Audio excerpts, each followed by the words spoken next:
Assalamualaikum warahmatullahi wabarakatuh dan salam sejahtera pada sidang pendengar sekalian. Kita masih lagi membicarakan tentang kekeliruan yang ditimbulkan Nabi kamu Muhammad melakukan dosa, dan Al-Quran banyak menceritakan tentang kesalahan-kesalahan ini. Sedangkan Jesus tidak melakukan kesalahan, Jesus tidak melakukan dosa. Jadi siapakah yang lebih baik untuk kita ikuti? Yang melakukan kesalahan, yang melakukan dosa macam Nabi Muhammad, ataupun yang bersih daripada dosa seperti Jesus, yang elok untuk kita jadikan pedoman dan ikutan. Dalam bahagian yang pertama saya telah pun jelaskan tentang kesalahan-kesalahan yang dilakukan oleh Nabi Muhammad sallallahu alaihi wasallam. Al-Quran menjelaskan kesalahan ini dan Al-Quran memperbetulkan kesalahan ini. Demikian juga saya telah pun jelaskan beberapa kesalahan-kesalahan yang telah dilakukan oleh para rasul sebelum Nabi Muhammad dan sebelum Nabi Isa AS. Dan kisah ini ada diceritakan dalam Al-Quran, ada juga diceritakan dalam Bible. Persoalan yang saya tanyakan ialah, mengapakah anda hanya fokus tentang kesilapan dan kesalahan yang dilakukan oleh Nabi Muhammad, sedangkan anda tidak melihat kesalahan-kesalahan yang diceritakan dalam kitab Bible anda sendiri terhadap para rasul yang diutuskan sebelum Nabi Isa AS. Saya ambil contoh kesalahan Nabi Adam, kesalahan Nabi Ibrahim, kesalahan Nabi Musa, dan juga kesalahan Nabi Yunus AS yang ada termaktub dalam Bible.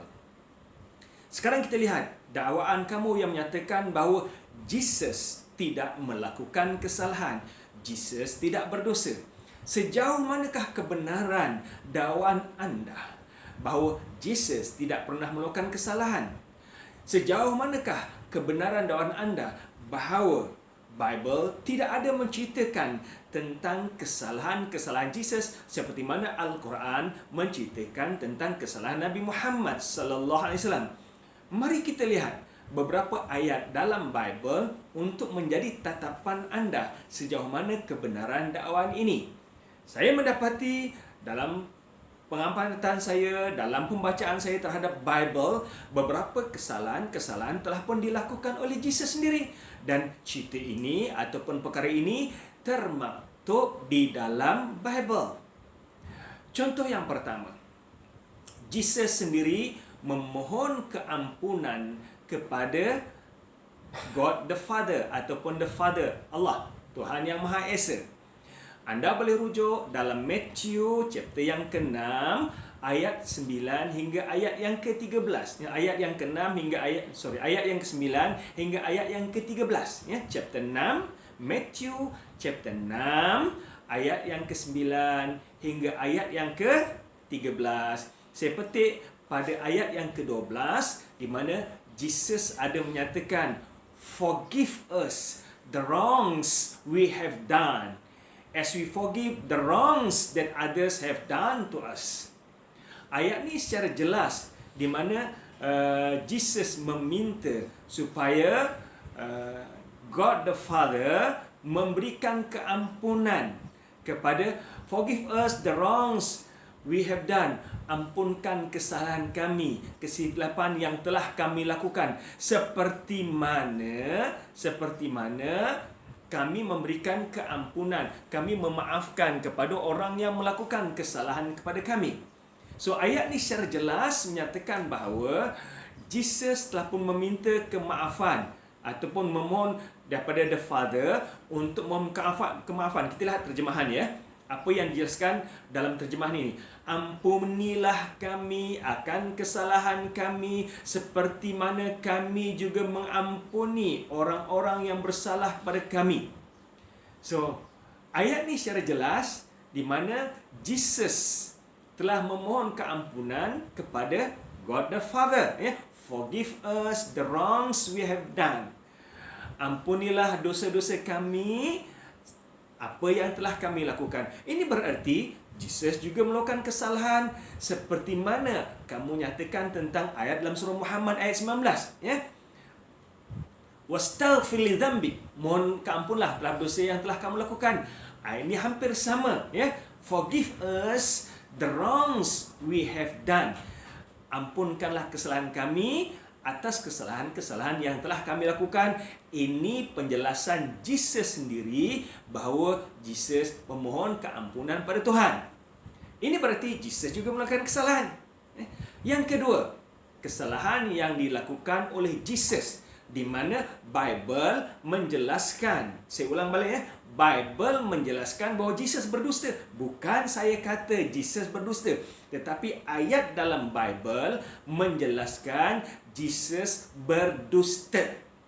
Di manakah ayat ini? Anda boleh rujuk dalam John chapter yang ke-7 ayat 8 hingga ayat yang ke-10, di mana apabila teman-teman beliau mengajak beliau untuk pergi, teman-teman dan saudara beliau mengajak beliau untuk pergi ke pesta di Jerusalem, tapi Jesus enggan pergi, ya. Jesus enggan pergi. Saya bacakan ayatnya. You go on to the festival. I'm not going to this festival because the right time has not come for me. He said this, ya. Ini penjelasan Jesus. And then stayed on in Galilee. Itu ayat yang ke-9. Kita lihat ayat yang 10. After his brothers had gone to the festival, Jesus also went. However, he did not go openly but secretly. Perhatikan di sini, ya. Jesus menyatakan, kamu pergilah ke pesta. Aku belum pergi lagi kerana waktuku belum sampai. Demikianlah katanya, dia akan tinggal di Galilea. Tetapi apabila saudara-saudara Jesus berangkat pergi ke pesta tersebut, ya, after his brothers has gone to the festival, apabila saudara-saudaranya telah pun pergi ke pesta tersebut, Jesus also went. Jesus juga pergi. However, he did not go openly but secretly. Tetapi dia tidak pergi secara terang-terangan, tetapi dia pergi secara diam-diam. Seolah nak gambarkan dia pergi secara menyorok-nyorok, secara senyap-senyap, agar tidak diketahui oleh orang ramai bahawa dia pergi ke pesta tersebut. Bagaimanakah ayat ini menjelaskan bahawa Jesus memerintahkan saudara-saudaranya untuk pergi, dan beliau menyatakan bahawa beliau tidak akan pergi, tetapi sebaik sahaja saudara-saudaranya pergi ke pesta, Jesus pergi juga ke pesta. Sekiranya time ataupun waktu telah sampai untuk beliau pergi ikut arahan Tuhan, mengapakah beliau pergi secara senyap-senyap, secara sembunyi-sembunyi? Bukankah ini satu bentuk penipuan yang dilakukan? Bukan saya mendakwa Jesus menipu, tetapi ayat dalam Bible ini menggambarkan bahawa Jesus telah pun menipu saudara-saudaranya untuk tidak pergi ke pesta, tetapi sebaliknya baginda ataupun Jesus pergi ke pesta seperti mana yang termaktub dalam Bible kamu. Okey, yang ketiga, Bible mendakwa Jesus mendakwa sesuatu dan perkara ini tidak benar. Ya, perkara ini tidak benar. Ketika mana ada pengikut Jesus yang datang kepada beliau, mengapakah saya tidak mampu untuk menghalau syaitan? Ya, mengapakah saya tidak mampu untuk menghalau syaitan? Lalu Jesus berkata, it was because you do not have enough faith. Answer Jesus, I assure you that if you have faith as big as mustard seed, you can say to this hill, go from here to there, and it will go. You could do anything. Apa yang dinyatakan dalam ayat ini ialah, it was because you do not have enough faith, kerana kamu tidak mempunyai cukup iman untuk menghalau syaitan, ya.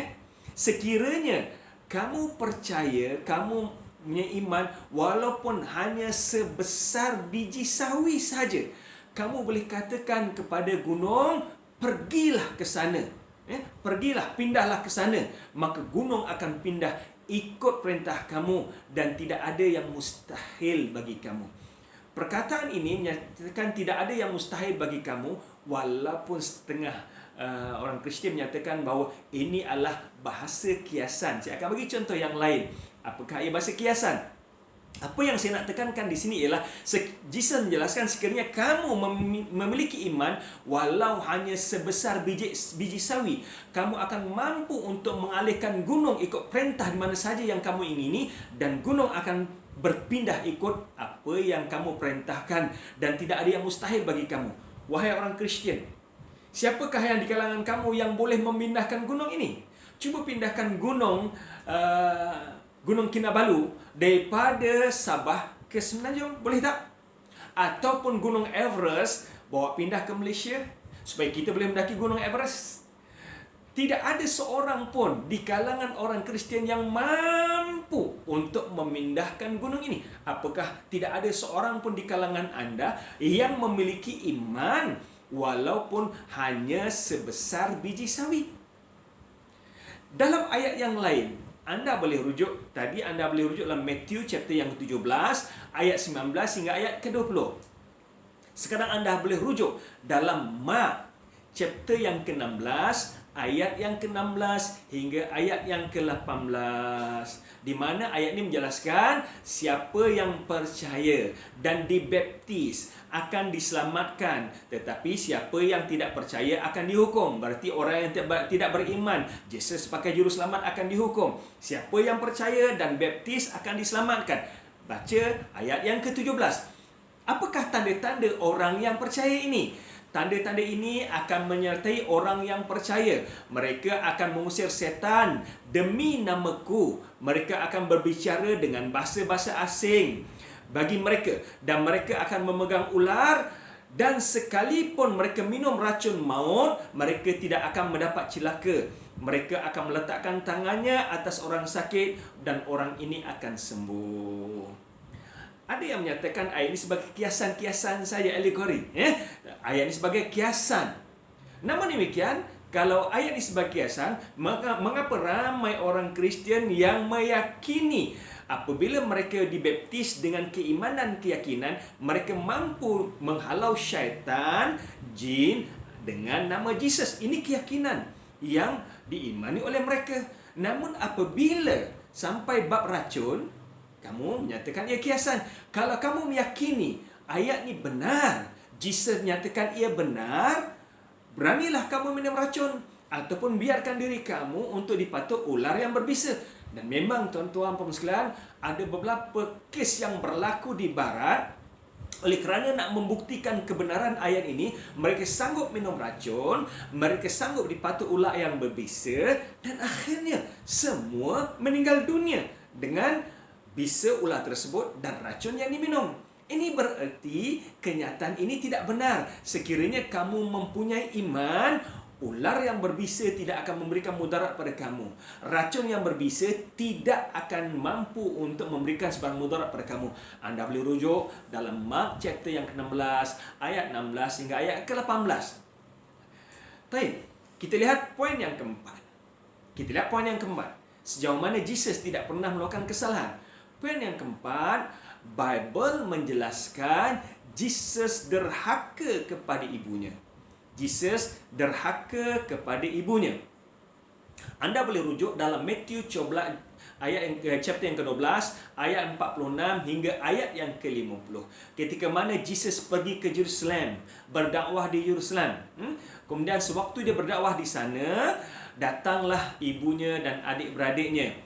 Saya bacakan ayat ini. Ketika Jesus masih berbicara dengan orang ramai, ibu dan saudara-saudaranya berdiri di luar dan berusaha menemui dia.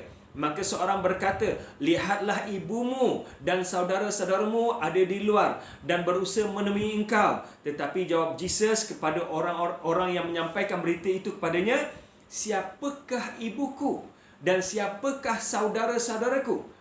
Lalu katanya sambil merujuk ke arah murid-muridnya, inilah ibuku dan saudara-saudaraku. Sebab sesiapa pun yang melakukan kehendak Bapaku di syurga, dialah saudaraku lelaki, dialah saudaraku perempuan, dialah ibuku. Apa yang digambarkan dalam ayat ini, apabila Jesus bersama dengan pengikutnya menyampaikan ajarannya, ibunya datang bersama dengan adik-beradiknya. Ibunya memanggil Jesus tetapi tidak dilayan. Bukankah ini salah satu bentuk penderhakaan? Menderhaka kepada ibu, ibunya manggil tetapi tidak dilayan. Bible kamu yang mendakwa Jesus derhaka, bukan saya yang mendakwa. Saya hanya memetik ayat-ayat yang ada dalam Bible bagaimana penderhakaan yang telah pun dilakukan oleh Jesus terhadap ibunya. Apakah layak ini untuk dikaitkan dengan seorang nabi? Yang kelima, contoh yang kelima. Ada penipuan, pembohongan yang dilakukan oleh Jesus. Di mana Jesus ni menyatakan bahawa anda boleh rujuk dalam John chapter yang kelima ayat 31. If I bear witness of myself, my witness is not true. Kalau aku bersaksi tentang diriku sendiri, maka saksianku itu tidak benar. Seolah nak gambarkan bahawa apa yang aku cakap tak benar. Hanya yang betul ialah Tuhan the Father. Cuma apa yang saya nak bentangkan kepada anda dalam video ini ialah terlampau banyak ayat-ayat dalam Bible yang menyatakan bahawa Jesus melakukan kesalahan. Jesus juga melakukan kesilapan. Jesus melakukan pembohongan. Dalam Bible menjelaskan perkara ini, bukan cerita yang saya ada-adakan.